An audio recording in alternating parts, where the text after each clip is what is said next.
How to enable gapless playback on Android Music app.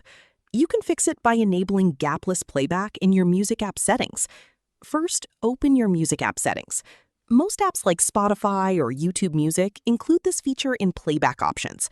Here, go to the option setting on the left top corner. Now tap on Setting. Now look for a setting called Version, Autoplay Videos. Once you find it, simply turn it on. If you also see a crossfade slider, you can adjust it slightly so songs blend smoothly without a noticeable break. Next, go back and play any playlist to test the change. You should now notice that songs switch seamlessly without any pause in between. If you don't see this option, make sure your app is updated to the latest version, because older versions may not support gapless playback. Once enabled, your listening experience becomes much smoother, especially for albums and continuous playlists. If this helped, don't forget to like and subscribe for more quick tech tutorials.